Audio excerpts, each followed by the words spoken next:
Hey guys, it's Eric Phelan with Lifeline Gaming. We're here to announce the best family-friendly games of 2013. So let's start off with number 5. On our list, we have Animal Crossing, New Leaf. Anyone want to pipe in on this? Alright, so being a person who has played said game, Animal Crossing New Leaf, it's a lot like the other Animal Crossings if you've ever played them. Not a huge amount has changed, honestly. I mean, it's still really fun if you're into the whole living simulator, I guess you'd call it. I mean, one of the funniest things that Animal Crossing brought to the table is you show up in this town and the people are like, "Oh, you're the new mayor, right? Oh, yeah, you're definitely the new mayor. We have this paperwork and everything." And you're like, "I don't remember signing this." Oh yeah, you just kind of become the mayor, and then the person who's actually supposed to be the mayor is just like, "Oh, thanks for filling in for me. You keep that job there, okay? Yeah, yeah, Goodbye. yeah, Never to return. A little element of comedy here and there is always good. yeah, yeah. It is. Yeah, not a whole lot to say about Animal Crossing. If you've played Animal Crossing in the past, then you've pretty much played New Leaf. Awesome. New Leaf. Anyone? Number 4, Peggle 2. All right. Yeah, this one's pretty fun. The original Peggle, I'm sure, occupied many of your lives for many And dozens everyone's of shaking hours. their head. No? Well, everyone in this room doesn't play Peggle like me. Being the only person here who's played Peggle 2, I feel uniquely qualified to talk about this. Peggle 2 is fun. It is. It is a whole boatload of fun. Only 5 Peggle Masters this time, down from, I want to say, like 11 in the first Peggle, but of course the powers are way more unique. And, like, it actually takes skill to use the powers now. It's no longer, oh, you got a score. Let's triple that. How articulate. Great job. So, we're Hey, moving on to... we are not just moving kidding. Continue. Keep going, Pat. Yep, the levels are designed so much better in this game compared to Peggle 1. And the challenges are just thought out better, and like you actually have to think about what you're going to do in order to finish them. Let me guess. Better. You have to think about it better? No? No, it's more better. It's just better. It's just more better in a lot of many more It better is ways. the improved Peggle. Yeah, it's just Peggle 1 improved upon immensely. The only thing is that there is no longer colorblind support, so if you have trouble seeing colors, then... That's a weird thing to take away. Yeah. I know, like, and this is EA. Like, they have colorblind support in Dragon Age Origins. Yep. Like, it's just... Like, this is Peggle. What like the hell were they thinking? It's like a hospital taking away its like wheelchair ramp. No, it's like... Helps the handicapped. Basically, yeah, it's just one of the Elevators. weirdest things to take away from a game like Peggle. It just makes absolutely no sense. But let's move on to number 3, Luigi's Mansion, Dark Moon. And you stole my thunder. Of course I stole your thunder. So my Alright, thunder. I am the Thunder Stealer. Yeah, Oh, yeah. like the mechanics of Dark Moon over the original Luigi's Mansion, I think would just work a lot better. Yeah. Like they took away a few of the confusing puzzle elements, like you have to absorb like fire and burn something down in the first one, like which makes no sense. It's just like what How do you vacuum fire?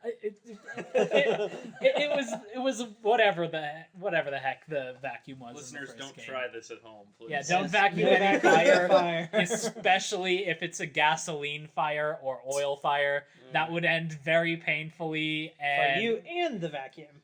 and you would likely burn in a horrifying grease fire. Okay, we're getting graphic here. Nice family-friendly topics. Yes, Luigi's Mansion, Dark Moon teaches kids not to play with fire. Yeah, you can't play with fire in Dark Moon. Like the story is just so charming.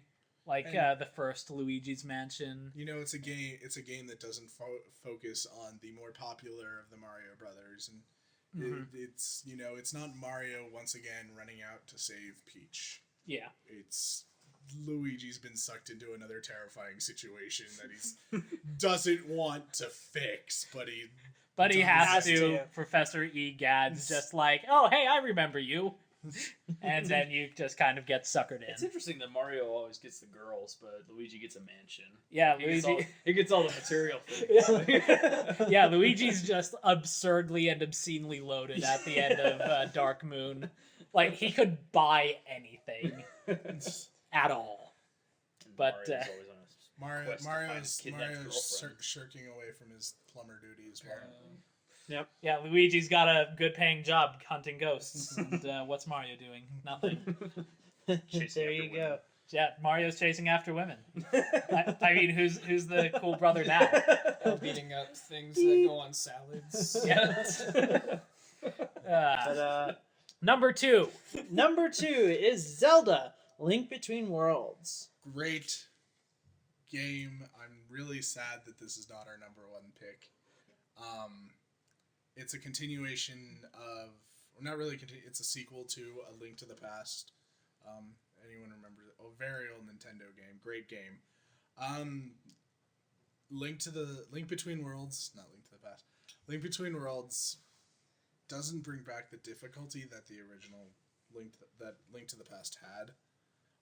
Yeah, it's not nearly as difficult, but like one thing that I really love about Link Between Worlds is that you have access to every single item Oh, agreed. right from the get-go, and like Isn't that You'd- overwhelming? you'd think so. You'd think it would be like, oh, But holy here's the game works is you have access to every weapon that you would normally acquire in a dungeon, but until you reach a certain point in the game, you can only rent them out, which means if you ever die, the person you rented the weapons from takes them back, and then you have to pay that rental fee again. Yeah.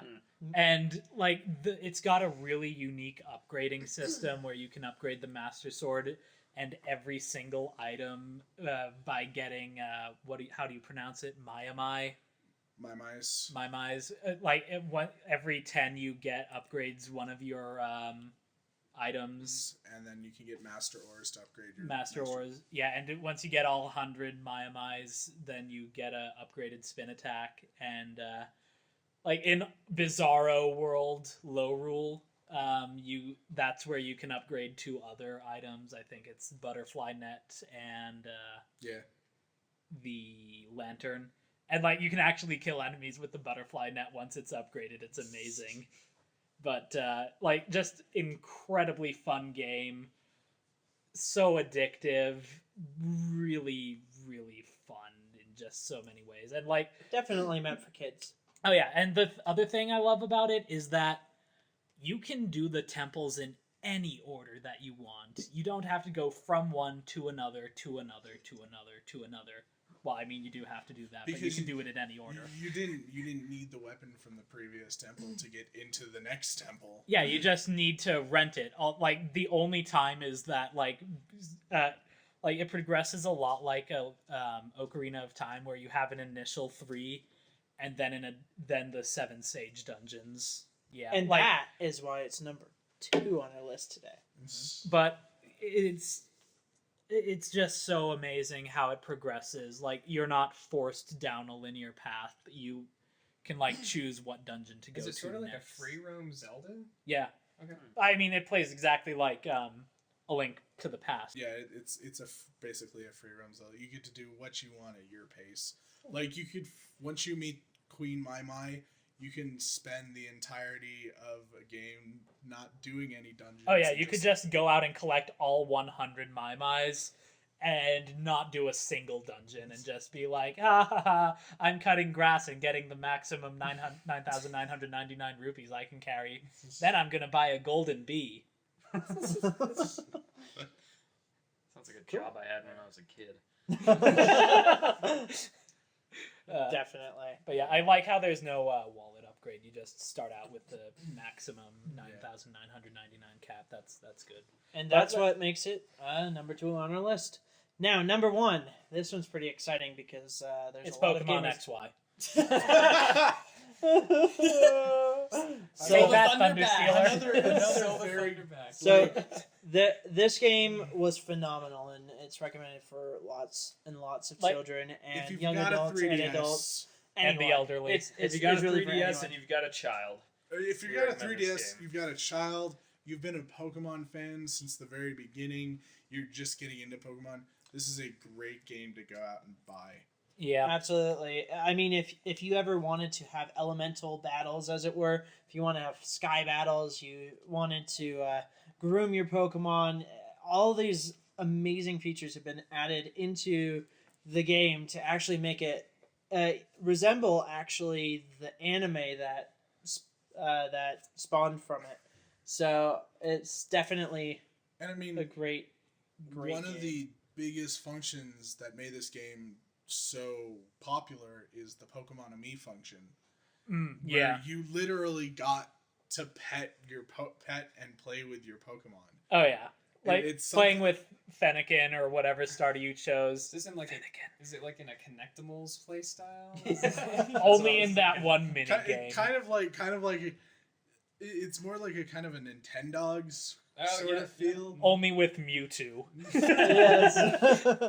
You know, you That get to doesn't sound pet, like it you would get to go pet well. your Pokemon. You get to feed them Cupcakes, Pokepuffs. basic. They're basically cupcakes. And I'm like, oh, Mewtwo, eat the cupcake. If you call them, if you call them because the 3DS has a mic, you know they react to your voice. They're like they kind of perk up and they're like, oh, and you can even like play a little game where you get to make faces at them and then they'll give you stuff. I'm not sure if it's me or the DS failing to recognize it, but I apparently can't make a large smile.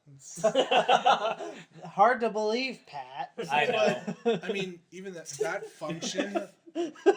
function even took a step further in affecting actual gameplay. Oh yeah. The more your Pokemon loved you, the better they do in battle. They'd get more critical hits. They would survive one shots. They would, you know. Yeah, it Yeah, how much they care about you actually does make, and like it's just a lot of very tiny little percent changes that end up making a huge difference in the outcome. Of battles and everything. Yeah, because it's just great how how that one function changes things, but then there's the power training, which made it just so much easier to get your Pokemon's stats to where you want them, unlike in previous games where you had to go through this absurdly specific process to get them to where you want them. And like now it's just so much easier to I feel like a lot of games nowadays are really taking into account emotional input, like to the game. Like you said, like you can sort of bond with your Pokemon. Yeah. It can make a difference. Like I mean, they should. Every game should take that kind of an aspect because it makes the game that much more immersive and engaging. Yeah, it absolutely Especially does. children's games. I Yeah. mean, that's definitely something that helps with developmental skills of children. Knowing how to take care of a Pokemon pet leads to real pets someday, maybe. But definitely something that is to be considered because children are now developing these emotional attachments to things, and it actually is encouraging for kids to get out there and learn some kind of responsibility through their games. Unless you're So. using a Neopet. My Neopet always died. I don't think they're capable of surviving more than a month, to be honest. Yeah, I Like think they they're had just old programmed age. to die. Sorry I sorry just for checked the and tangent. I checked like months later and the battery's dead. Like, huh, too bad. He said, Yeah. "But goodbye, world." Yeah.